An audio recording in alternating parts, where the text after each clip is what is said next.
Hey,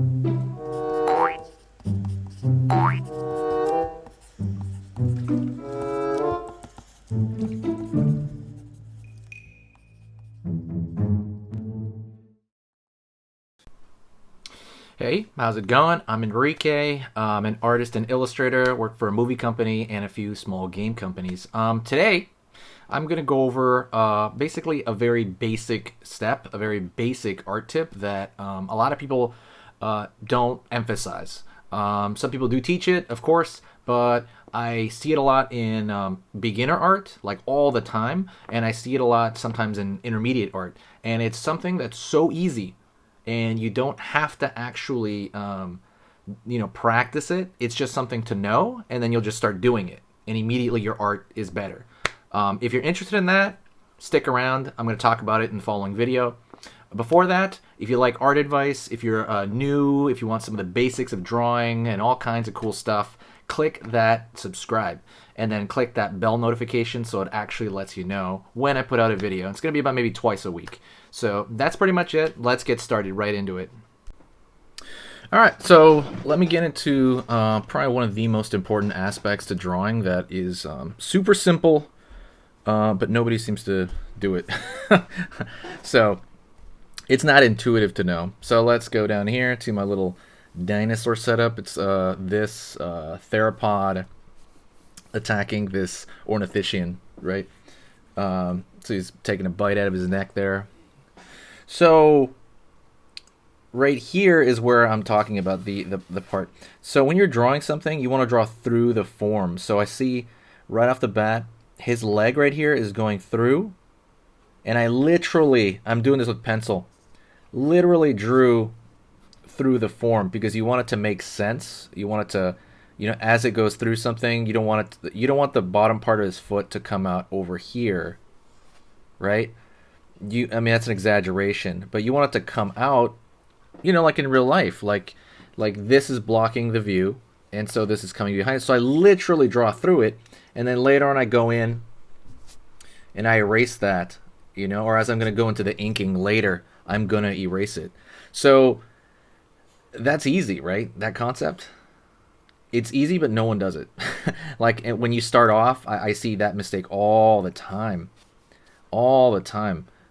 When you're beginning, even sometimes rarely intermediate. So always draw through the form and then just erase it later and just kind of go back. That's kind of it. It's a very simple thing. So you're gonna notice a lot of things in drawing are not intuitive. I'll give you another one off the top of my head.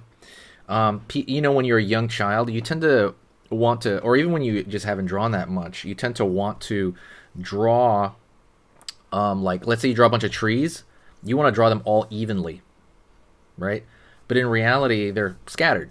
They're scattered. It's nature, right? Things are random to some extent. Not random, but you know what I mean. Like they're not going to be in a straight line, unless somebody else puts them there. So that's another thing that's not intuitive. So that's kind of one of those things that's like kind of annoying. I'll see it all the time on DeviantArt. I'll see it all the time on Instagram, where when someone's drawing, it's such an easy fix too, because all you got to do is know it and you can fix it, right? Know it and fix it, and that's it. It's not even like a technique thing where it's something you have to like ingrain in in yourself over time. That is it. I hope that helps you, by the way. Okay, if that helps you, do me a huge favor and say hi to me. Well, if that helps you, subscribe and share the video if that really does help you. It's a really common thing. I'm gonna try to keep this one really short. So that's kind of it. All right, so thank you so much. I appreciate all the nice things. If you want to learn more, go check out my Skillshare. I put hour-long drawing lessons on there. There's lessons on how to make your own dragon, how to do anime, how to draw monsters. There's an entire monster course over there, and right now it's free. So when you go to Skillshare, and if you sign up for Skillshare, it will be everything on Skillshare will be free. If you sign up, they give you 2 free months of that stuff. Just anything, you can see it.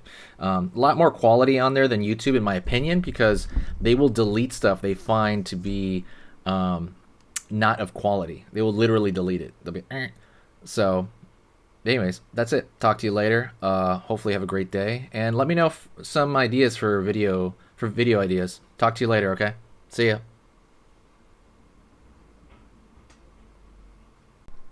Okay, this is a little bit of a bonus segment. I'm going to show some artwork of mine, kind of in this same vein. So this is a monster portrait. I'm really big on those. I even have like a program on how to draw your own monster portrait that I have on Skillshare. But I just wanted to draw a really tentacle looking dude along with like a vampire like Baraka next to him. The kind of Baraka guy was something I was just kind of in my mind, and I really like large, kind of crazy looking gnarly teeth. So I have to stop myself sometimes from drawing that design. But yeah, that's this one I did maybe about a couple years ago, but I still like it a lot. It's in my sketchbook still.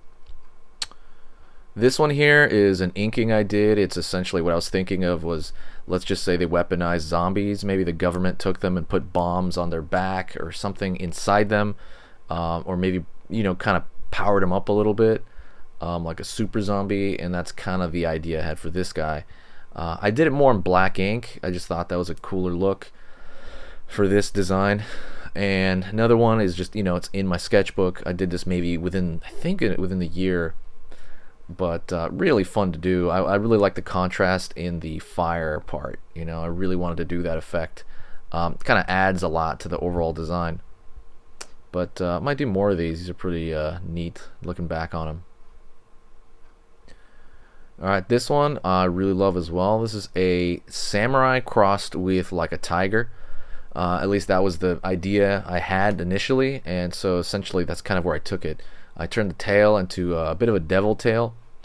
I wanted kind of the armor kind of placed in kind of, you know, matching the anatomical parts of the tiger, like up in the back area. And the face is obviously very similar to the samurai masks, kind of melded in there. I really like that one. I did this with a ballpoint pen.